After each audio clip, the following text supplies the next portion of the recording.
Well, one thing about it is you just have to be prepared for anything. We've been meeting for the last couple of days, the staff, and we'll just get our list ready and ready to go and see what falls. At this point, picking 64, it kind of takes care of itself. So we'll sit there and, as Tree said, does he move up, does he move down? We'll cross that bridge when we get to it. But we're just getting prepared for whatever might happen. Does he make a trade, whatever? So we're just prepared, and we go along as it's a draft that we have maybe a first-round pick type of thing. We have to be prepared for all sorts of things that might happen. When you say it takes care of itself, is that just kind of thinking long-term, like project for that player, or just best value available at that position? Personally, you take the best available player talent-wise at that pick. When you get down to the 64 in that area, these players take a little longer to develop maybe, or a little bit more of not a straight line to get where they're going to go from A to B. So you just be patient with them and patient in the development, see where they end up in a few years. I mean, these kids are all, most of them are 3 to 5 years away. Obviously, we've all seen in the past the top picks in the draft, they have the best chance. But after that, it's a process. Is there a type of player you'd like at 64? I'm just into the best available talent and guy who competes and works hard. It's just really what falls. At that point in the draft, there are kids who have, I will call, just little issues in their game. If they weren't, they were in the top 10.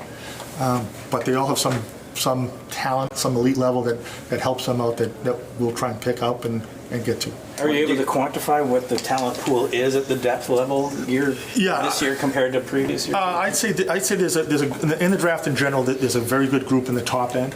I'd say top 12 to 15, and then after that, there's some depth to the draft where you might get the same player in the third round that you might get in the late second.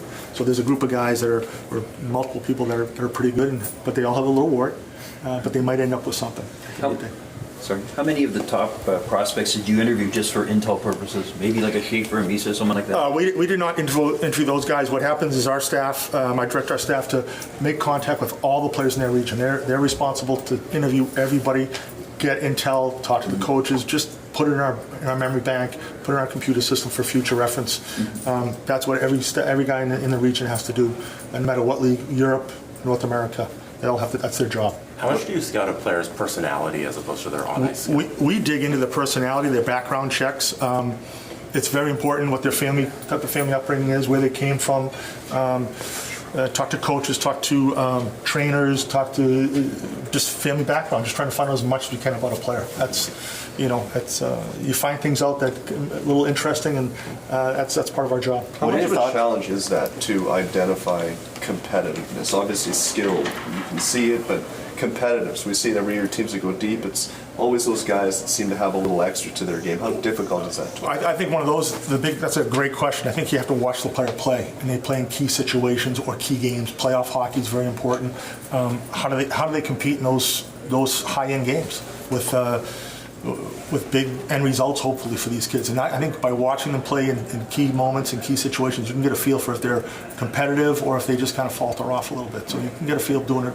I think the more you do it, the longer you do it, it helps you. This is more a long-term question rather than about this weekend, but how do you think drafting is going to change, or even development is going to change, with players from major junior now being able to go to college rather than finish their career in major junior? I think it'll help some of these young men out. One reason is because they're 19, they're 20, they have to sign, they have to go to the American League and play, and it's very difficult. You're asking these kids still to play against men who are 27, 28 veteran pro hockey players. By having that avenue to go to college, they might get an extra couple years of development, so maybe they're 21 or 22, they're a little bit more prepared for life and also for the challenges of playing against the pro league. And so it takes some time. I think that's what you're going to find happen is kids are going to go to college a little bit for a few years, and they're more prepared for the pro life and the pro game. What are your thoughts on decentralizing the draft? Does it affect what you do at all?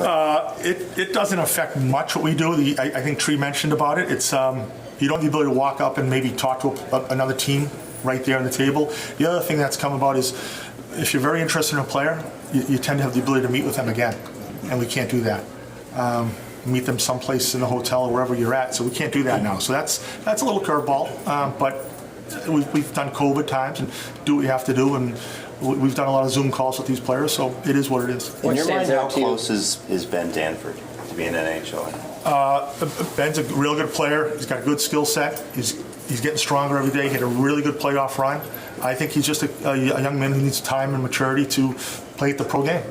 These kids know it doesn't happen overnight. You're talking a 19, 20-year-old to go, again, play up against men. It's hard.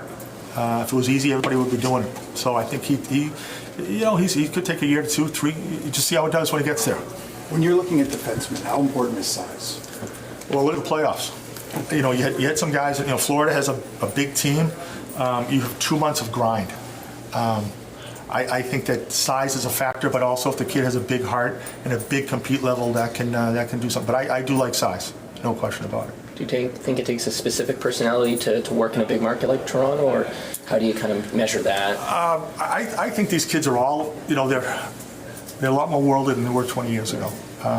Their youth hockey growing up, they travel over the world playing their youth hockey and develop. I think this being a big market, it's no different than New York or Detroit or, Florida had, 400,000, 500,000 people at the parade. They're always under the gun. I think that the media, the way it is today and things, it is what it is. They're going to be pressured no matter where they play. Are you hearing any hesitance from players about playing in Toronto, maybe compared to Dallas? No, I have not heard any problem with it. One thing about it's a Regional 6, there's something to that. A lot of kids want to play for Regional 6 teams. There's definitely something about that special that's unique. What's the biggest difference you've noticed working with the Stars versus the Leafs? Media. No difference. I mean, we go about our business the same way. I had the fortune to work for Jimmy Nill, both in Dallas and in Detroit. So there is no real big difference for me.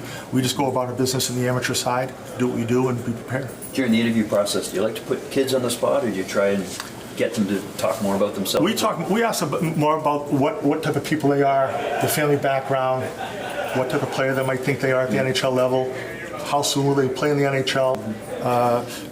Just the little questions like that and dig in on something. If we have a little funny thing for them, we'll find out about a teammate and try and zing them a little bit if we can. Do you have an example of a zing? No, I'm not going to. What stands out about Trey Living's management style, and what have you liked about working with him so far? He just lets us do our job. He inquires about players and personnel, but he just lets us go out, do our job, dig in on players, and then be prepared. So he lets us do our job.